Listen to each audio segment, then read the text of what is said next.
Today in the kitchen is a super busy day. We've got beans to soak, cook, and can. We've got chicken stock to can. I've got sandwich bread rising to go in the oven in a little bit, and I just made some Cinnabons. So right now, what we're gonna do is we're gonna get started with canning dried beans. Now the first thing that you need are dried beans. Today we're gonna do these small red kidney beans. And what we're going to do is we're going to measure out our beans, put them in our colander, and rinse them. Here we've got our Dutch oven that we're going to cook our dried beans in. We're going to put the beans in, set our colander aside.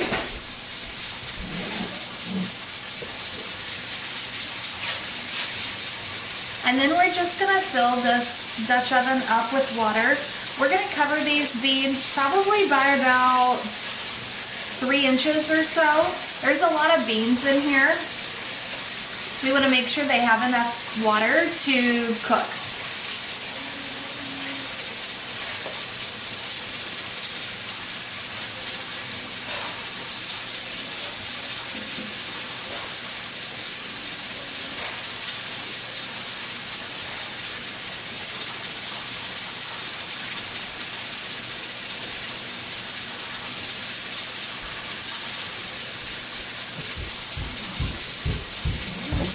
That's about 2 inches of water.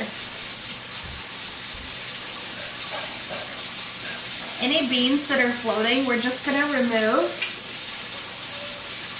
And then we're going to put this on our stove and bring this up to a simmer.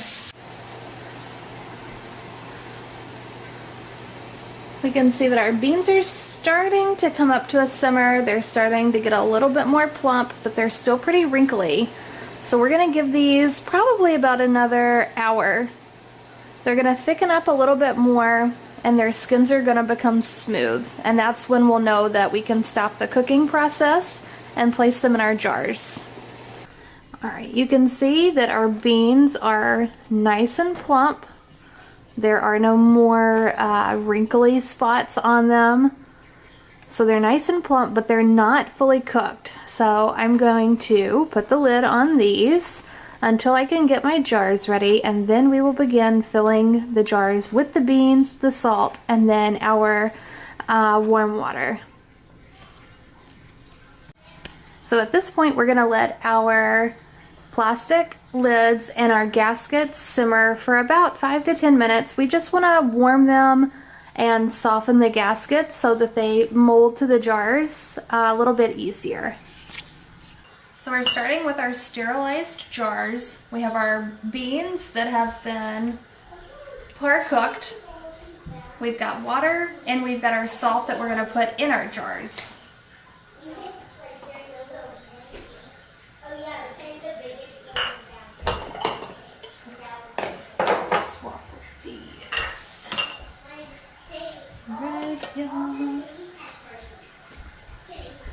So we're going to fill our jars 2/3 of the way full.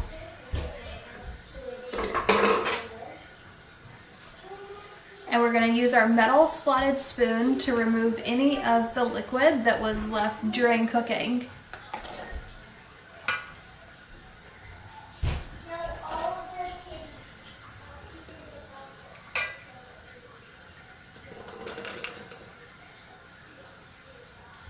So this is about where you want them. You want roughly a cup of beans that are par cooked per jar.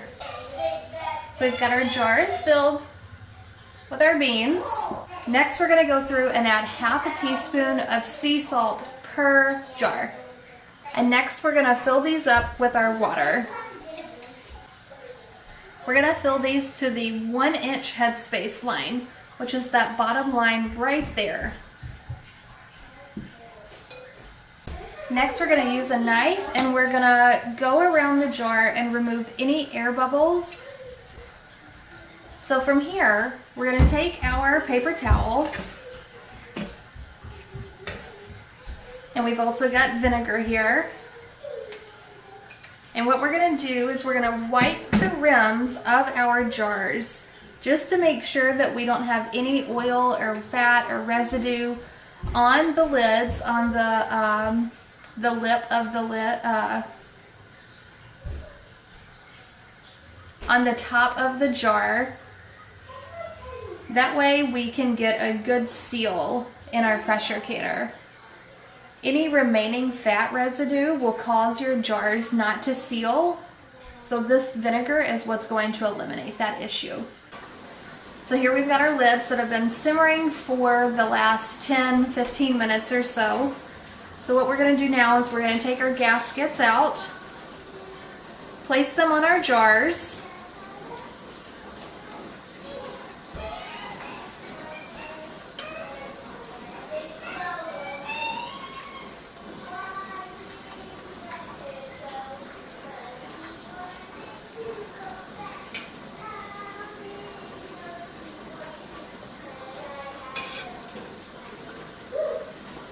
At this point, if you're using the metal lids, you just put the lids on and then you screw your bands on, and that's kind of the end of that process. From there, you'll just put them in the canner. But these are the Harvest Guard reusable lids. So they're a 2-part lid system. You can see they're a BPA free hard plastic. They'll last forever, but you utilize a gasket, a rubber gasket, and these can last, they market them for 7 to 8 uses. So we're just going to fix those on right there, and we're going to continue on with the rest of our jars.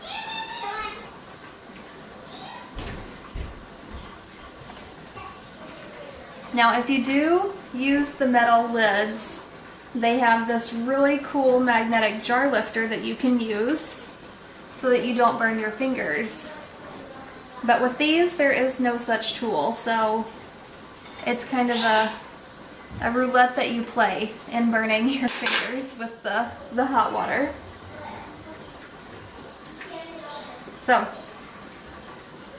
have our gaskets and our lids on. Now what we're going to do is, I like to take my band right here and I put my finger like so in the middle of it just to secure that lid while I'm twisting it on. So we're going to twist it to fingertip tightness, and then we're going to go 1/4 of a turn back. You do this so that as the jars are in the pressure canner, the steam is escaping, and then whenever you take the jars out of the pressure canner and they're there to sit for that 24-hour period, that suction pulls those gaskets and the lid down, and that's what seals the jar.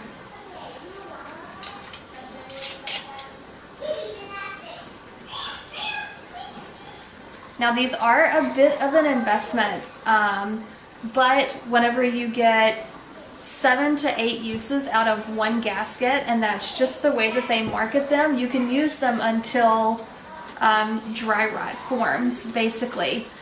They really can last a really long time, and it's a really cost-effective way whenever you do a lot of canning throughout the year like we do. Canning for us isn't a seasonal thing. It's pretty much just a year-round hobby, if you will. So whenever I run out of canned beans, it could be January, as it is now, and we'll can, as opposed to just canning the summer's bounty.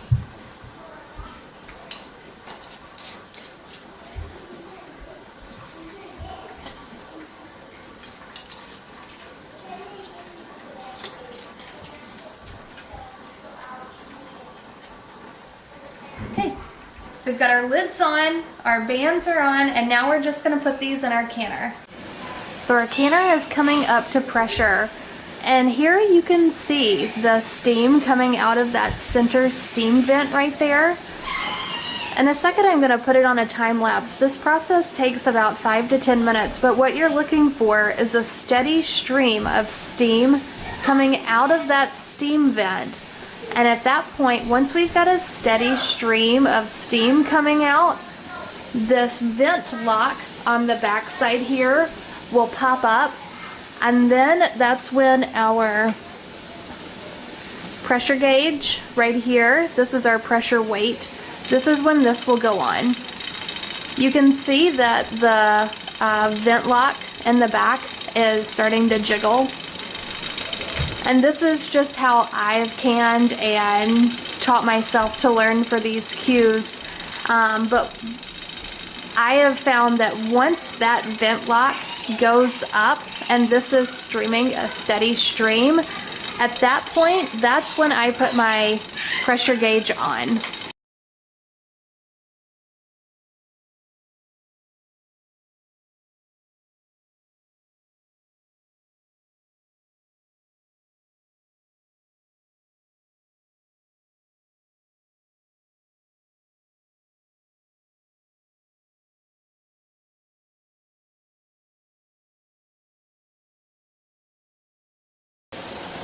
So our steam is coming out steadily and our vent lock has popped up.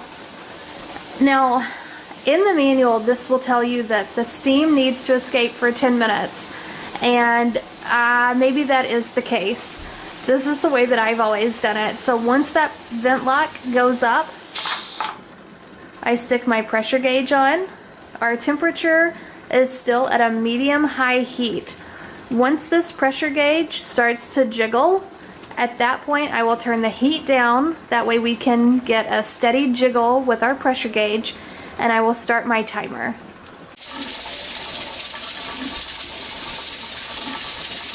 So once your canner comes up to pressure, this is the pressure gauge, and you'll notice that it is jiggling, and you want to keep a consistent jiggle, so you might have to monitor the temperature.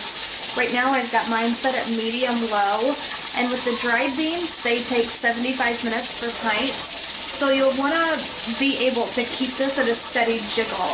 Once you get the temperature set, I find that it usually holds that steady motion throughout the remainder of the cooking time.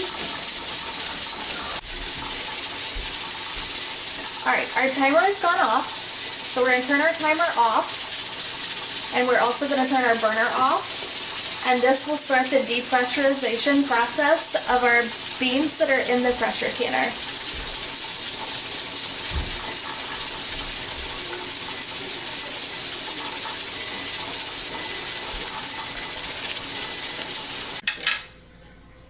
Our timer went off, our pressure lock here has gone down, and we are taking the weight off.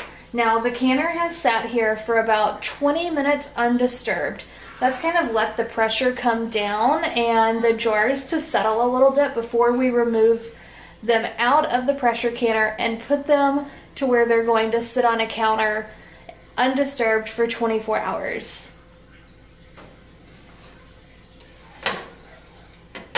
So now we're going to take our lid off.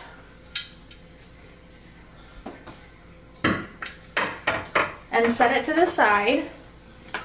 We're going to grab a towel and our jar lifter, and we're going to pull our jars out, and we're going to go set them on our counter where they're going to sit for the next 24 hours. Look how pretty they are. So I hope you found this video on canning dried beans helpful. If you need more information, go to my blog, thebuddinghomemaker.com. From there, you'll click the Resources tab. Under the Resources tab, you'll click Canning. There, I have detailed posts on canning dried beans, among other topics as well. Thanks so much for watching.